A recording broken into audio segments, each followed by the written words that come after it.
Everyone clear. Press flashing button.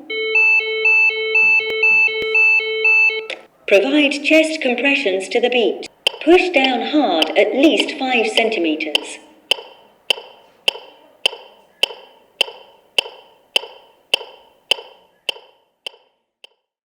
Hi, my name is Mark King and I'm from the Oliver King Foundation. On the 2nd of March 2011, I lost my beautiful son Oliver to SADS, or sudden arithmetic death syndrome. Oliver was on a swimming lesson in the King David School in Liverpool and suffered a seizure. Sadly, we lost him. Oliver was a keen and a talented sportsman, and he had an uncompromising zest for life. He was just, everyone was his friend, and you know, played football, any sport, Oliver was there. He had trials at Everton, Liverpool, Blackburn, Bolton, the 2 Manchester clubs, but inevitably he wanted to sign for Everton because he was a mad Evertonian.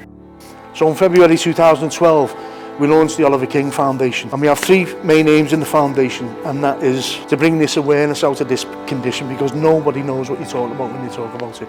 Secondly, that when the kids reach 14, like in other countries, they get an ECG test, a 12-pad ECG test, and that can pick up irregular heartbeat. And thirdly, that we wanted legislation that wherever you see a fire extinguisher in a public building, there'll be a defibrillator to hand and enough people to use it. We've managed to put out since February 2012, and I've delivered every one personally. We've been as far north as Stornoway, haven't we, Dave? And as far south as Portsmouth. We've delivered over 5,000 defibrillators. We've trained over 90,000 people into the use of them.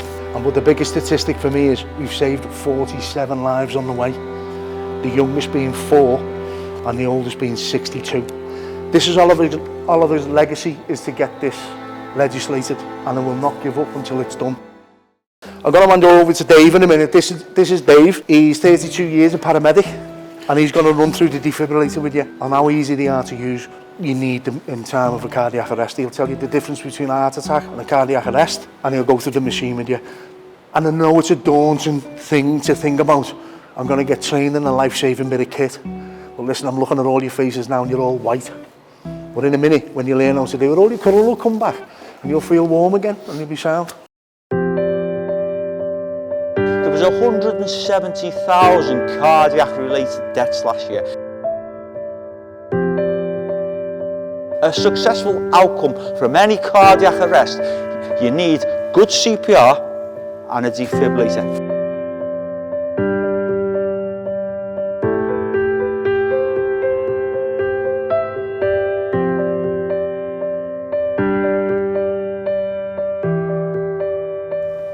Look at pictures on pads. Apply pads to bare skin exactly as shown in the pictures. Press pads firmly. Do not touch patient. Everyone clear. Press flashing button. The shockable rhythm. Shock delivered. Provide chest compressions to the beat.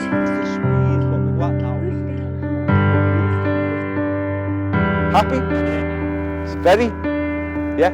Thanks very much for your time. From all the staff here at How Hills, we'd like to thank the Oliver King Foundation for donating the defibrillator and providing us with all the essential training.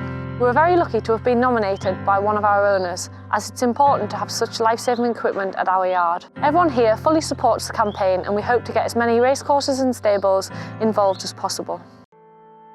The lack of defibrillators around in the public arena, we want this law legislating just like the fire extinguisher law. And it's a different shout than a fire. If there's a fire, it's get out. If there's a cardiac arrest in the workplace, or indeed in an airport or a train station, the shout is different. The shout is get in, because the person standing next to you, if they know what they're doing on CPR and there's a defibrillator to hand, then your chances of survival jump by 80%. We are in the process of trying to get this legislated in Parliament. We've got 250 cross-party MPs supporting this, so they know what I want to happen, and hopefully it'll happen this year. We're not going to go away.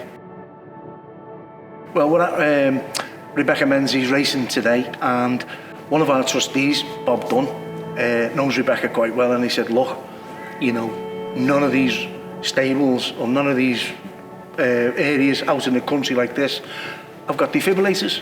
So we thought it'd be a massive plus for Rebecca to receive the first one at our stables. And through what we do, we can make sure, even if we get another 2 or 3 stables like Rebecca's coming on board to get defibs round, then we've done our job in this particular situation.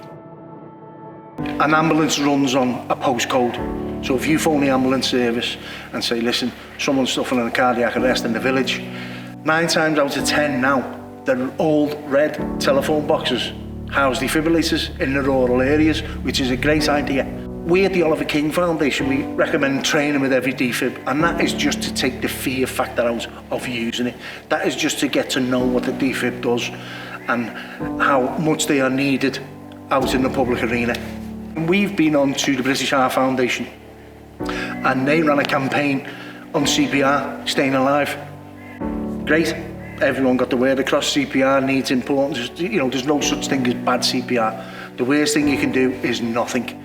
But if you're having a go and you've seen the advert and you carry on, I've asked them to do one and incorporate a defib to show how simple it is. We were blessed to have Oliver with us, and I know he's looking down on us. We're a lucky foundation, really. Everything that we plan and everything that we execute, if you like, is a success. And that's down to our Ollie. He never let us down in the time that he was here, and we won't let him down now.